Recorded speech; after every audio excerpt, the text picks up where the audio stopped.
हम पढ़ रहे थे मौलिक अधिकार, और हमने कहाँ से कहाँ तक पढ़ी थी? 12 से 35, अनुच्छेद 12 से 35 तक है भाग 3 में।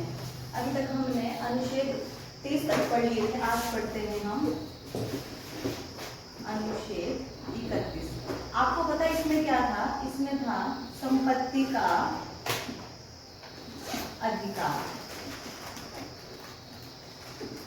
अब क्या है, यहाँ पे ये नहीं है, हट के ये कहाँ पहुंच गया? ये कब हटा था? 44 संविधान संशोधन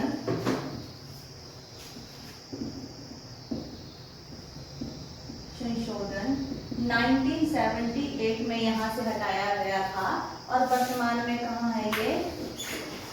भाग 12 और अनुच्छेद 300 क में। अब यहाँ पे नहीं है। मैंने आपको शुरू में बताया था कि हमारे जो मूल अधिकार हैं वो 7 थे और वर्तमान में 6 हैं। तो देखो ये संपत्ति के अधिकार को यहाँ से हटा दिया गया है, इसको डाल के 7 थे, और आज हमारे मूल संविधान मूल अधिकार कितने हैं? 6 हैं। ठीक है, पहले कितने थे हमारे पास? मूल अधिकार 7 थे, इसको हटा के हमारे पास 6 हैं। और ये कब हटा था? 44 संविधान संशोधन 1978 में, और कहाँ पे रखा है? भाग 12 में, अनुच्छेद 300 क में रखा है। ठीक है, अब अगला जो है हमारा मूल अधिकार, वो पढ़ते हैं अनुच्छेद 32। इसमें क्या है? संवैधानिक उपचारों का अधिकार, या फिर सिंपल लैंग्वेज में, सिंपल भाषा में, मैंने आपको पहले ही कहा था, जो हमारी पॉलिटिकल लैंग्वेज है थोड़ी सी टफ है, तो इसमें लिख लो मूल अधिकारों को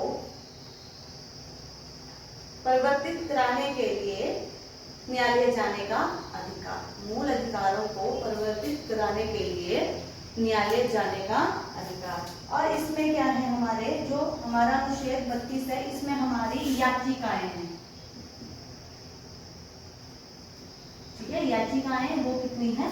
5। तो वो लिख लो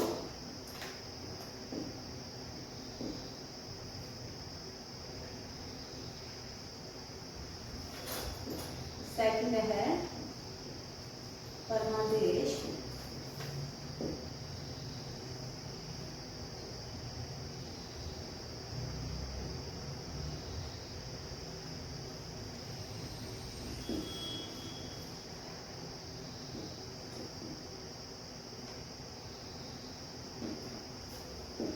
और उत्पन्न है अधिकार।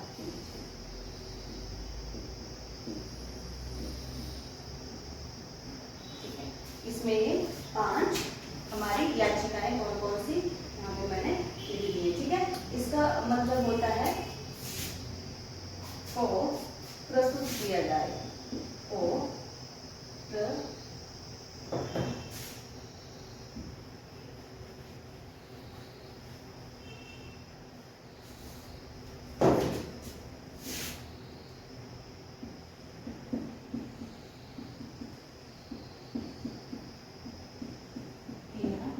जाए या फिर पेश किया जाए। ठीक है, प्रस्तुत मीन्स पेश किया जाए, और हम आदेश देते हैं, हम आदेश देते हैं।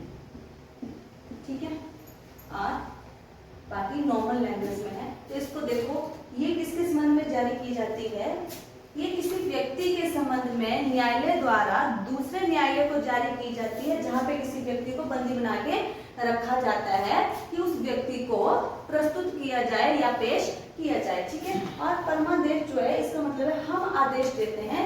ये हमारे जो न्यायालय है वो सार्वजनिक जो अधिकारी हैं उनके लिए कहा जाता है। ठीक है, जो अपने कार्य को अच्छी तरह से नहीं कर रहे हैं उनको नकार रहे हैं। ठीक है, और ये दोनों होता है प्रतिषेध रोकना। ठीक है, और अधिकार दिशा। इससे रिलेटेड एक बहुत पूरा चैप्टर है जो कि मैं आपको बाद में करवाऊंगी। ठीक है, अभी सिर्फ ये सारी चीजें लिख लो, बाकी जो चैप्टर है पूरा वो बाद में आपको करवाया जाएगा। ठीक है, अब बारी आती है हमारे अनुच्छेद 33 की। अनुच्छेद 33। ठीक है, अब इसमें क्या है, इसमें है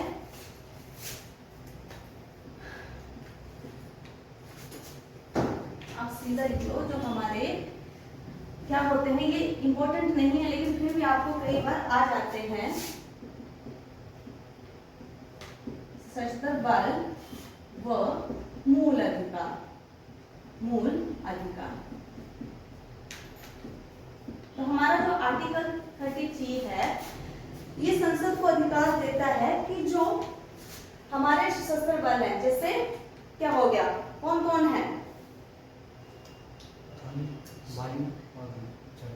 पैरामिलिट्रीज होती है, पुलिस बल, जो पुलिस फोर्स होती है, खुफिया एजेंसी होती है, उस पे युक्त यदि उनको लगता है कि उस पे प्रतिबंध लगाना है तो आर्टिकल 33 के तहत वो संसद लगा सकती है। जो हमारी अर्धसैनिक जो फोर्सेस रहती हैं, ठीक है, पुलिस बल हो गया, अर्धसैनिक फोर्स हो गया, खुफिया एजेंसियां होगी, ऐसे जो डिपार्टमेंट है उन पे संसद क्या करती है, युक्त कि ऐसा नहीं है कि कभी भी अगर उसको लगे कि उस पर प्रतिबंध लगाना है तो संसद उस पर प्रतिबंध जो है वो लगा सकती है। और अगला है हमारा अनुच्छेद 34। ठीक है, अब इसमें क्या है,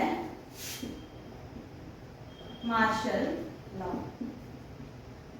देखो हमारे संविधान में कहीं भी इसकी व्याख्या नहीं की गई है कि मार्शल लॉ क्या है। ये हमने कहां से लिया है, हमने ब्रिटिश कानून से इसको उठाया गया। आपको याद होगा कि जब जलियांवाला बाग हत्याकांड हुआ था, कब हुआ था,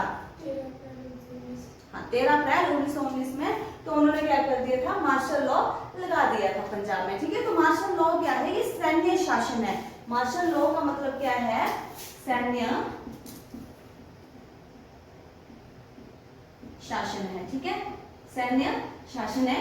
ये किसी क्षेत्र या किसी एरिया में लगाया जाता है तो वहां का जो सामान्य कानून है वो खत्म हो जाता है और सारे के सारे सरकारी कार्य जो है फिर सैन्य शासन के अधीन जो है वो किए जाते हैं। क्लियर होगी ये चीज।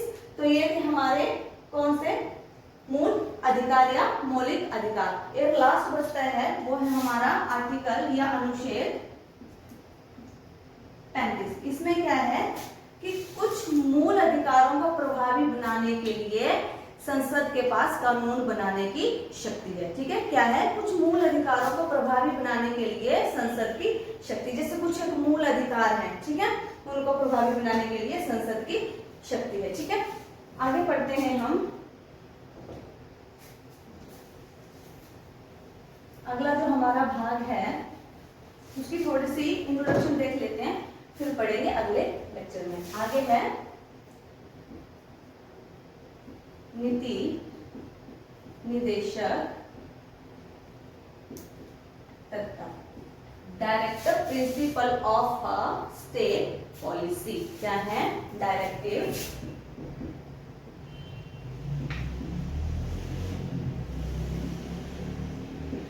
अच्छा, यहाँ पे PAL लगेगा, PLE लगेगा, PLES, principle of state policy. ठीक है, अब देखो जो हमारे नीति निर्देशक तत्व है, directive principle of a state policy, ये कहां पे है, हमारे भाग 4 में है। ठीक है, और अनुच्छेद कहां से कहां तक, अभी हमने कहां तक पढ़े, आर्टिकल कहां तक पढ़े हम, लास्ट 35 तक। तो ये 36 to 51 तक है। कहां पे है, 36 to 51 तक है। ठीक है, अब देखो हमारे जो संविधान में ये नीति निर्देशक तत्व लिए गए, हमने कहां से उठाए हैं, हमने कहां से लिए हैं, ये 1937 में हमने कहां से लिए थे, आयरलैंड। ठीक है, कहां से लिए थे, आयरलैंड से लिए। ठीक है, और इन्होंने कहां लिए थे, कहां से लिए थे, इन्होंने लिए थे स्पेन के संविधान से। ठीक है, यहाँ से क्वेश्चन बन जाता है कि हमने कहां से उठाए हैं, आयरलैंड से उठाए हैं, और इन्होंने कहां से उठाए हैं, स्पेन के संविधान से लिए हैं। हमने कब इनको फर्स्ट टाइम लिया था, 1937 में हमारे दिमाग में विचार आया था। ठीक है, तो अब देखो जो हमारे नीति निर्देशक तत्व हैं उन्हें अंबेडकर ने क्या कहा था, अंबेडकर, डॉक्टर भीमराव अंबेडकर ने क्या बोला था, विशेषता वाला, क्या बोला था इनको? विशेषता वाला, ठीक है, या विशेषता वाले। और एक है ग्रेनविल ऑस्टिन, ग्रेनविल ऑस्टिन, इन्होंने मूल अधिकार और ये जो हमारे निदेशक तत्व हैं इनको क्या बोला था? संविधान की, क्या बोला था? संविधान की मूल आत्मा, संविधान की मूल आत्मा, ठीक है। अब देखो जो हमने मौलिक अधिकार पढ़े, अगर उनका हनन होता है तो हम कोर्ट जा सकते हैं डायरेक्ट, ठीक है। जो हमने याचिकाएं पढ़ी 32 में, ठीक है, ये सर्वोच्च न्यायालय के लिए है और 226 जो है वो उच्च न्यायालय के लिए, हाई कोर्ट के लिए, ठीक है। अब देखो ये जो प्रिंसिपल है ये सिर्फ गाइडलाइन है, मार्गदर्शिका है, इनके हनन पर इन्हें न्यायालय द्वारा लागू नहीं करवाया जा सकता है, ठीक है। सबसे पहले देखो हमारे पास इनकी विशेषता क्या है, सबसे पहले लिख लो विशेषता क्या है इनकी। ये विशेषता में भी रख सकते हो या इंपॉर्टेंट पॉइंट्स में भी रख सकते हो इसको, ठीक है। तो देखो विशेषता क्या है इनकी। सबसे पहले अंबेडकर ने क्या कहा था इनको कि जो भारत सरकार अधिनियम, भारत सरकार अधिनियम 1935 था, ठीक है, जो हमारा संविधान बना है ना 60% इस पे आधारित है, ठीक है, किस पे? 1935, ठीक है। तो उन्होंने अंबेडकर ने क्या कहा था, ये जो है हमारे तत्व ये भारत सरकार अधिनियम 1935 के अनुदेशों के समान है, यानी कि जो बातें 1935 में लिखी थी उन्हीं के समान क्या है, हमारे नीति निर्देशक तत्व हैं, ठीक है। और ये उस टाइम किसके लिए कानून थे? ये जो भारत सरकार अधिनियम, यानी कि गवर्नर जनरल जो थे या फिर हमारे जो उपनिवेशिक, उपनिवेशिक क्या होता है, हमारे लिए यूज किया जाता था उपनिवेशिक। उपनिवेशिक होता क्या है? ऐसी कंट्री जिसके रिसोर्सेज का यूज कोई अदर कर रहा है, ठीक है। हमारे जो रिसोर्सेज थे उनका यूज कौन कर रहा था? ब्रिटिश कर रहे थे, अंग्रेज सरकार कर रही थी। तो ऐसा देश जिनकी जो प्रोडक्शन है, जो जितने भी रिसोर्सेज हैं उनका यूज कौन कर रहा है? एक अदर कंट्री, शक्तिशाली कंट्री जो है वो कर रही है, ठीक है। तो किनको दिए गए थे हम देश? ये गवर्नर जनरल थे या उपनिवेशिक जो हमारे प्रांत बनाए थे उनके जो गवर्नर थे उनको दिए जाते थे, ठीक है। अब देखो सेकंड क्या है? गैर न्यायोचित है। अब इसका मतलब क्या हुआ? गैर न्यायोचित का मतलब क्या होता है कि देखो इनका हनन करने पर, ये जो हमारे डायरेक्टिव प्रिंसिपल है, इनका हनन करने पर इनको कोर्ट द्वारा लागू नहीं करवाया जा सकता है। याद है ना आपको फंडामेंटल राइट्स क्या थे? अगर कोई उनका हनन करता है फंडामेंटल राइट्स का तो हम कोर्ट में जा सकते हैं, सीधे सुप्रीम कोर्ट में भी और हाई कोर्ट में। लेकिन यहाँ पे नहीं है, ये सिर्फ क्या है? मार्गदर्शिका, ठीक है, यानी ये सिर्फ गाइडलाइन है, ठीक है। क्या है? सिर्फ गाइडलाइन है, मार्गदर्शिका है। इनके हनन पे हम कोर्ट में नहीं जा सकते, ठीक है। तो इस लेक्चर में इतना ही पढ़ते हैं। अगले लेक्चर में हम 1 बाय 1 करके हर एक जो है वो आर्टिकल पढ़ेंगे।